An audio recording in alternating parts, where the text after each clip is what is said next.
Hello மக்களே! Welcome back to our channel. நான் உங்க திருச்சி பையன். நான் உங்க மதுரை பொண்ணு. டுபாக்கூர் ஹீரோ ராணவ், பால் டப்பா சாச்சனா, ரூல்ஸ் ரங்கம்மா மஞ்சரி.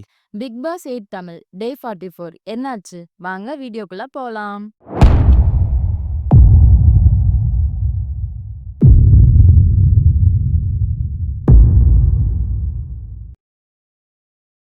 நான் ஹீரோப்பா, நான் ஹீரோப்பா அப்படிங்கிற மோடுலயே சுத்தும் ராணவ். பால் டப்பா புள்ள போல அடம் புடிக்கும் சாச்சனா.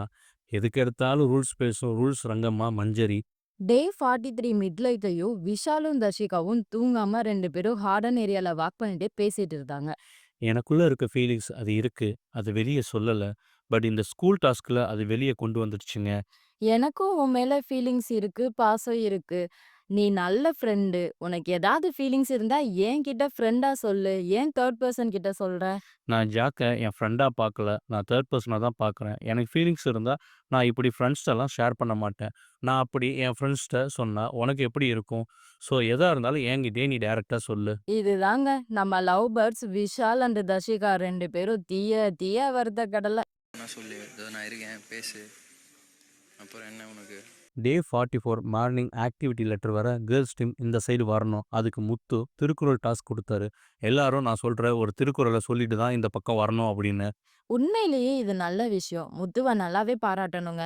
இது போல பெரிய ஷோல திருக்குறள் பத்தி பேசுறது ஆடியன்ஸ் எல்லாருக்கும் நல்லாவே ரீச் ஆகும். நல்ல விதை யார் எங்க போட்டாலும் வளரும். ஆனா, நம்ம ரூல்ஸ் ரங்கம்மா இங்கேயும் கட்டைய போட ஆரம்பிச்சுச்சுங்க. முத்து லேட் ஆகுமே, ஹன்ஷிதாவுக்கு இது கஷ்டம். அவங்க எப்படி இத சொல்லுவாங்க? அப்படி இப்படின்னு கட்டைய போட, ஹன்சிதா ஈஸியா சொல்லிட்டு உள்ள போயிட்டாங்க. அழனு உடைத்தாயின் வாழ்க்கை பண்பு பயனும் அது. மார்னிங் ஆக்டிவிட்டி என்ன அப்படின்னா, ஒவ்வொருவரும் நான் இங்க இருக்க ஒவ்வொரு நாளும் இப்படி உழைக்கிறேன், அப்படி உழைக்கிறேன்னு சொல்லணும். அது ஓகே அப்படின்னா மத்தவங்க கை தூக்கணும். இது டாஸ்க்லாம் இல்ல, பாயிண்ட்ஸும் கிடையாது. சும்மா உள்ளுலா.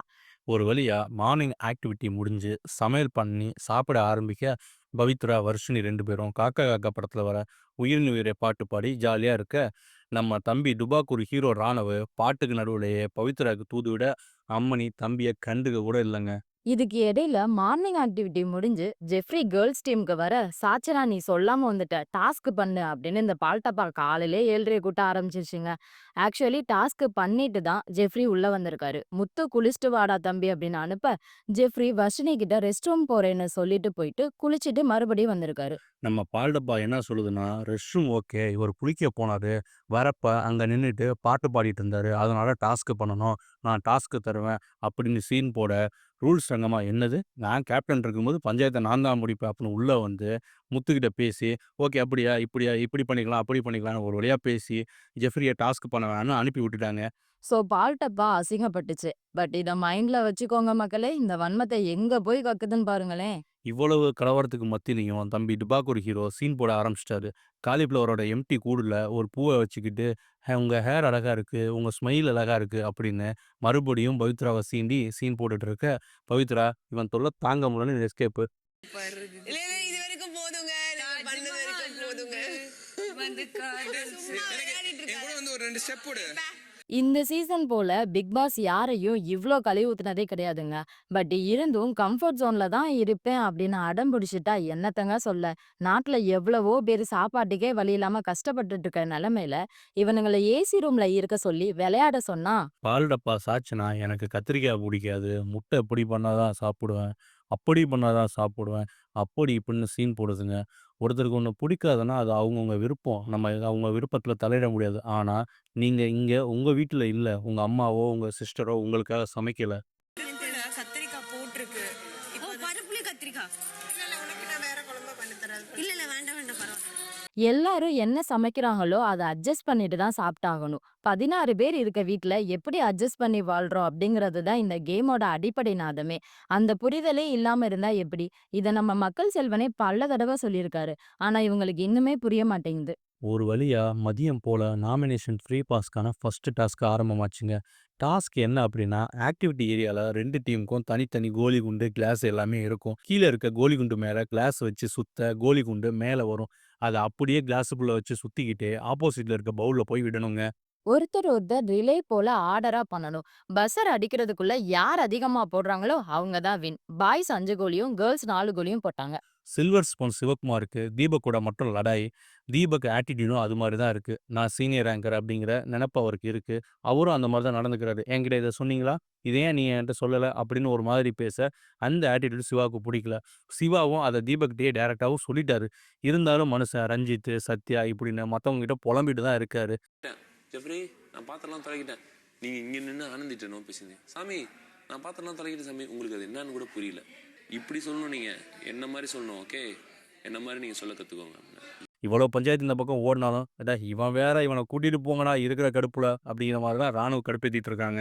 நம்ம டுபாக்கூர் ஹீரோ கதை விட ஆரம்பிச்சாரு. படுத்துக்கிட்டே விஷால் ராயன்ட்ட பவித்ரா முன்ன அழுவாங்க. நான் வந்தது இப்ப அவங்க செம்ம ஹாப்பியா இருக்காங்க. அப்படி இப்படின்னு புழுகிட்டு இருக்க, இதுக்கு நடுவுல விஷால் தம்பி தூங்க நாய் வேற பறக்க ஆரம்பிச்சிருச்சு. உடனே மஞ்சரி யார் தூங்குனதுன்னு கேட்க 3 பேரும் பொய் சொல்ல ராணுவ காட்டின ஆட்டிடியூட்லாம் மஞ்சரிக்கு செம்ம எரிச்சல். ஓகே தூக்கங்களையா நான் பார்த்தீங்கன்னா உங்களுக்கு டாஸ்க்கு தரேன். தவளை போல் ஜம்ப் பண்ணணும்னு டாஸ்க் கொடுக்க அதுலேயும் டுபாக்கூர் தம்பி சீன் போட்டுட்டு ஓவராக பண்ணிட்டு இருக்க மறுபடியும் எல்லாருக்கும் கடுப்பு வந்துச்சு. ஆடியன்ஸ் நமக்கே எரிச்சல் தானே பார்த்துங்களேன்.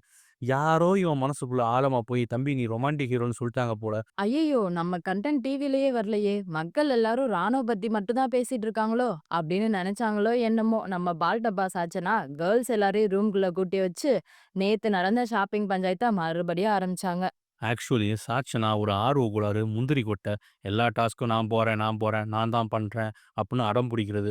ஒருவேளை எல்லா டாஸ்க்லையும் நாமளே பண்ணால் ஆடியன்ஸை ஸ்கோர் பண்ணலாம் அப்படின்னு சுயநலமாக கூட இருக்கலாங்க. இவங்க போகிறது பிரச்சனை இல்லை. அடம் பிடிக்கிறது இதாக இருக்குது. அடம் பிடிச்சி அந்த பண்ணாலும் ஃபெயிலியர் ஆகிடுது. ஃபெயிலியர் ஆனதுக்கப்புறம் ஏமா அப்படி சொதப்புச்சு அப்படின்னு ஒரு குரூப்பாக உட்காந்து டிஸ்கஸ் பண்ணால் அதை பற்றி ஏதாவது பேசினா அம்மனே உடனே எனக்கு சொல்லிக் கொடுக்க யாருமே இல்லை, ஏன் என்ன இப்படி பண்ணுறீங்க, எனக்கு திறமை இருக்குது நான் பண்ணுவேன் அப்படின்னு உடனே அம்மனி முதல்ல கண்ணீர் வடிக்க ஆரம்பிச்சிடுதுங்க. நம்ம டுபாக்கூர் ஹீரோ ராணுவ மூலமா அடுத்த பஞ்சாயத்து ஆரம்பிச்சிச்சு. பவித்ரா தலைவலின்னு சொல்ல, தம்பி ஓடி போய் தண்ணி எடுத்துட்டு வரேன்னு சீன் போட, நம்ம கண்ணம்மா புருஷன் அதாங்க நம்ம அருண். இப்ப பாருங்க ராணுவ் கோட்ட ஹீரோ போல ஜம்ப் பண்ணி போய் பவித்ராவுக்கு தண்ணி குடிப்பாரு அப்படின்னு உசுப்பேத்தி விட, தம்பியும் இதான் சான்ஸ்னு எகிரி குதிச்சு கொடுத்தாரு. ஓகே நீ கோட்டை தாண்டிட்ட, உனக்கு டாஸ்க்கு பவித்ரா பார்த்து அக்கா அவங்கள பிடிக்கும்னு சொல்லணும்னு எல்லாரும் ஜாலியாக கலாய்க்க நம்ம டுபாக்கூர் தம்பி காமெடிங்கிற பேரில் கிரிஞ்சித்தனமாக ஒன்று பண்ணிட்டு இருந்தான் பாருங்க. இதை டிவியில் பார்த்த எனக்கே செம்ம கண்டானுச்சு. நேரில் பார்த்தவங்களுக்கு கோவம் வந்துச்சு அவளுன்னு சத்தியமாக எனக்கு தெரியல. நம்ம ரூல்ஸ் ரங்கம்மா என்னடா இது? நான் கேப்டன். ஏன் முன்னாடி ரூல்ஸ பிரேக் பண்ணிட்டு ஜாலியா இருக்கலாமா? இது தப்பு. இப்படி ரூல்ஸ் பிரேக் பண்ணக்கூடாதுன்னு சீன் போட, ராணவ் நான் உங்க முன்னாடி தான் பண்ணேன். அப்ப சும்மா இருந்துட்டு இப்ப என்ன கேள்வி கேட்குறீங்க? இப்ப மட்டும் என்ன டார்கெட் பண்றீங்க அப்படின்னு பிரச்சனைய கூட்ட, இந்த டுபாக்கூர் ஹீரோ ராணவ் மஞ்சரியை விடுற மாதிரி தெரியல. ஏங்க மதியம் தவளை ஜம்ப் பண்ணப்பையும் என்ன தான் டார்கெட் பண்ணீங்க, இப்போ இந்த மேட்ரு கிடச்சிருச்சுன்னு மறுபடியும் என்ன டார்கெட் பண்ணுறீங்களா அப்படின்னு 7:30 கூட்ட மஞ்சரி என்ன சொன்னாங்கன்னா, அப்போ தூங்கிட்டு இருக்கவும் தவளை ஜம்ப் பண்ணால் சுறுசுறுப்பு ஆகிடுங்கிறக்காக தான் சொன்னேன் அப்படின்னு உடனே சொல்ல என்னம்மா புருஷன் என்ன பண்ணாப்புல ஒரு பல்காக ஒரு கமெண்ட் அடிச்சாப்புல, தூக்கம் போகணும் தூக்கம் கலையணும்னா ஒரு காப்பி போட்டு கொடுங்கன்னு சொல்ல. மஞ்சரி காண்டாகி சீரியஸா பேசுறப்ப இப்படிலாம் மார்க் பண்ணாதீங்க அருண் அப்படின்னு சொல்ல, இப்ப பஞ்சாயத்து கண்ணம்மா புருஷனுக்கும் மஞ்சரிக்கும். இவங்க சண்டையில பவித்ரா மஞ்சரிக்கு சப்போர்ட் பேச, கண்ணம்மா புருஷன் மறுபடியும் கோவம். உன்னால தான் ராணுவ கோட்டை தாண்டுனா, நீ தான் பிரச்சனைக்கெல்லாம் ஆரம்பம் அப்படின்னு. இல்ல நீ தான் அவனை உசுப்பேத்தி விட்ட அப்படி இப்படின்னு பஞ்சாயத்து முடியவே இல்ல. ஒரு வழியா பிக் பாஸ் அனௌன்ஸ்மெண்ட் வரவும் பஞ்சாயத்து முடிஞ்சுங்க. அனௌன்ஸ்மெண்ட் என்னன்னா, கேப்டன் மஞ்சரி 3 கிரீன் கலர் பேட்ச் போட்டுக்கணும். அதை டீமில் இருக்கவங்க சரியான ரீசன் சொல்லி கழட்டிக்கலாம். அதாவது கேப்டன் பெர்ஃபார்மன்ஸ் சரியில்லை, கேப்டன் ஒழுங்காக வேலை பார்க்கல, கேப்டன் இப்படி நடந்துக்கிறாரு, ஓபி அடிக்கிறாரு அப்படின்னு ரீசன் கரெக்டாக சொல்லி அதை கழட்டலாம். ரீசன் கரெக்டாக இருந்தால் கழட்டுவாங்க, இல்லைனா அதை கழட்ட தேவையில்ல. இப்படி கழட்டிட்டா 3 தடவையும் அந்த பேட்ச் கழட்டிட்டா கேப்டனோட பதவி காலி ஆயிடுங்க. இந்த சான்ஸை யூஸ் பண்ணி முத்து மதியம் நடந்த ராணா வருண் பிரச்சனைய மஞ்சரி ஹேண்டில் பண்ண விதம் சரியில்லை அப்படின்னு சொல்லிட்டு ஒரு பேட்சை காலி பண்ணாரு. ஓகே நம்மளும் இந்த சான்ஸை யூஸ் பண்ணிக்கலாம் அப்படின்னு நம்ம பால்டப்பா வன்மத்தை கக்க ஆரம்பிச்சிட்டாங்க. மார்னிங் நடந்த ஜெஃப்ரி பஞ்சாயத்தை இங்க கொண்டு வந்து பேட்சை வந்துட்டு கலட்ட பார்த்தாங்க. பட் இந்த ரீசன் யாருமே வந்துட்டு அக்செப்ட் பண்ணிக்கல. இதுக்கு ஒரு பேட்ச் எடுக்கிறது எங்களுக்கு நிஜமாவே விருப்பம் கிடையாது. இதில் ஜெஃப்ரி மட்டும்தான் கரெக்டாக பேசினது, மஞ்சரிக்கு ஆதரவாக பேசினாப்புல. மஞ்சரிக்கு ஒரு சான்ஸ் கொடுங்க, நீங்கள் தான் லாஸ்ட் வீக் மஞ்சரியை பெஸ்ட் பிளேயர்னு சூஸ் பண்ணியிருக்கீங்க. இப்போ நீங்களே அவங்கள குறை சொல்கிறீங்க. அவங்களுக்கு கேப்டனாக ஒர்க் பண்ண சான்ஸ் கொடுத்து பாருங்க. சான்ஸ் கொடுத்து பார்த்தா தானே அவங்க தப்பு பண்ணால் நம்ம கருத்து சொல்ல முடியும். சான்ஸ் கொடுத்த உடனேயே அவங்க மேலே குறை சொல்லி அந்த பதவியிலேருந்து அவங்க நீக்கிட்டா அவங்க எப்படி ப்ரூவ் பண்ண முடியும் அப்படின்னு தம்பி கரெக்டாக கருத்தாக பேசினாப்புல. இதனால இப்போதைக்கு மஞ்சரி எஸ்கேப் ஆகிட்டாங்க.